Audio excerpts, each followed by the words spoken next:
Hello ATF team member, Dr. J here for your ATF Breakout. Let's take a second and just review on what we did last week. You were involved in week 1 and you were doing the inhibition and lengthening, and you should be feeling maybe a little bit sore from last week.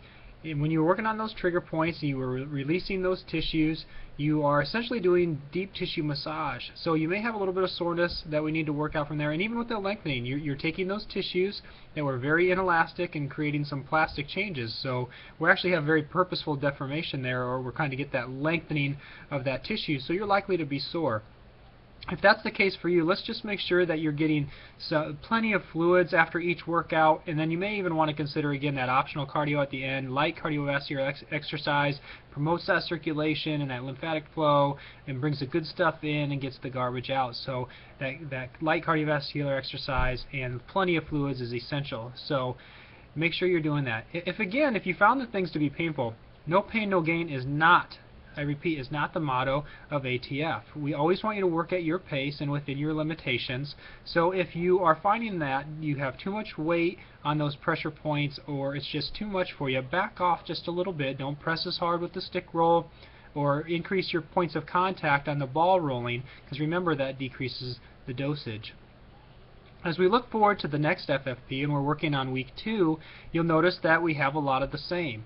As you look down your list, you're going to see a lot of the same exercises with the addition of maybe 1, possibly 2 additional exercises, but for the most part it's the same. Now, I don't want you to be disappointed in the least bit thinking that we're not going to have enough variation. Remember, we have a very systematic, planned variation within all of our FFPs, and specifically our annual training programs. So we need at least 2 to 6 weeks, recommended 4 weeks before we change a lot of exercises. So you're going to see a lot of the same. But remember, there's still variation within each one of those exercises.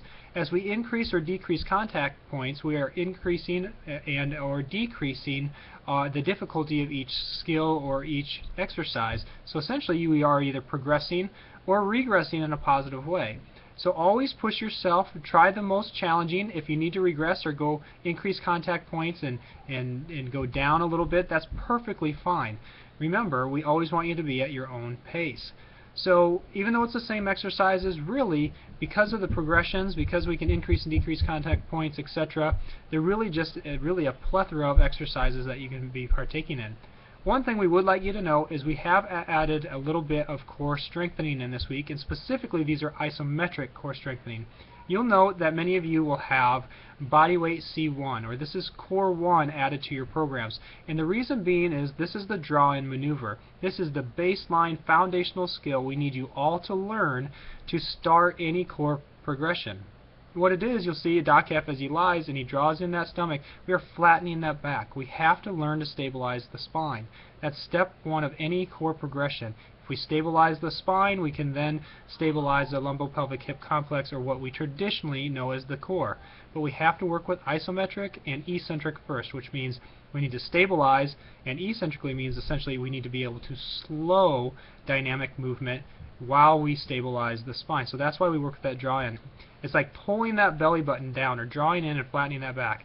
This is very similar to that double leg maneuver. For those of you who are that ATF assessed group, we all did this. We pulled our back down, we pushed into that blood pressure cuff, and this is an area that we needed to improve in. And so that's what this is going to start. And then from here we're going to progress. We'll go into Tin Mans, marchers, and dead bug exercises, etc. But if we can't do the draw-in maneuver, it's all for naught. So really focus on that draw-in. Do it really well. It seems very, very simplistic, but you'll actually find that it can be challenging, because many of us haven't worked these deep internal core stabilizers in quite some time. So we hope that you have a good time with this week. Remember, it's a lot of the same exercises, but you can increase that variety by challenging yourself with less contact points, creating more stability. Or again, if you just need to back off because you're finding yourself to be really, really sore this week, get plenty of fluids, increase those contact points, thus decreasing the force. Remember, ATF here is to help you function better in your world. This has been an ATF Breakout. Have a great workout this week.